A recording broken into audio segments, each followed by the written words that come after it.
Bonjour. Nous réfléchissons ce matin par rapport au texte de Luc au chapitre 5 du verset 1 et suivant. Vous allez lire ce texte-là, c'est un très bon texte rempli de leçons. C'est la pêche miraculeuse.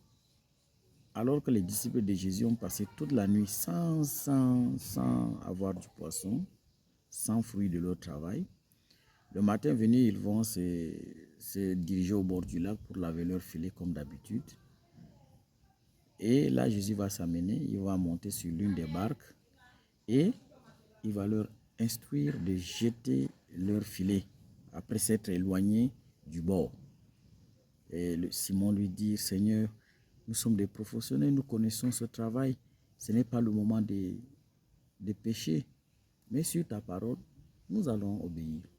Ils ont obéi et à la fin, le texte nous dit qu'ils ont eu beaucoup de poissons au point de remplir les barques voisines. Mon ami, ce matin, j'ai envie de te poser une question. Sur la parole de qui ajoutes-tu? Sur la parole de qui penses-tu? Sur la parole de qui réagis-tu? Quelle parole te conseille?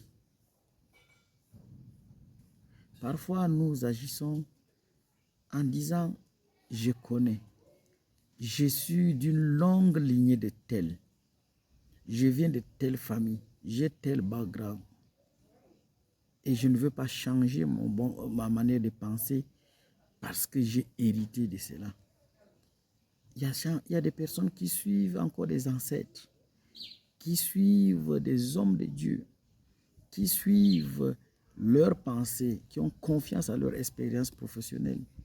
Mais devant la grandeur de notre Seigneur Jésus-Christ, qui connaît le passé, le présent et l'avenir, qu'est-ce que nos ancêtres? Qu'est-ce que nos traditions? Qu'est-ce que nos principes? Il faut simplement obéir. Laissez-moi vous dire, chers amis, il y a deux paroles seulement sur cette terre. C'est vrai que nous sommes entourés de bruit, mais deux paroles existent principalement. La parole qui donne la vie, du succès et la bénédiction.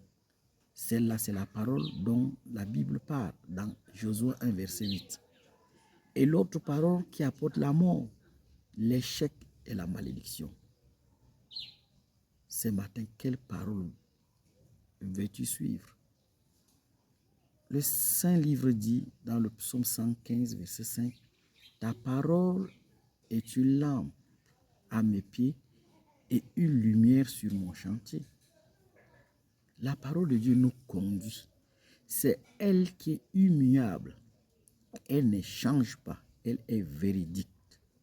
Toutes les autres paroles, lorsqu'elles ne sont pas basées sur la parole de Dieu, lorsqu'elles ne prennent pas essence sur la parole de Dieu, ce ne sont pas des paroles qui vont nous conduire quelque part, sinon nous conduire vers un mauvais chemin.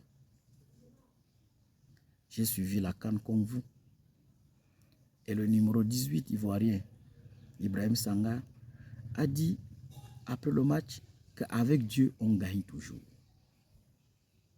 En écoutant la parole de Dieu, on est toujours vainqueur. Chers amis, Acte 5, verset 29 dit, il est préférable d'obéir à Dieu qu'aux hommes. Je reprends ma question. À qui obéis-tu? Sur l'ordre de quelle parole agis-tu comme tu agis? Ma prière, c'est que, à partir de cet instant, que la grâce de Dieu t'amène à obéir à la parole de Dieu.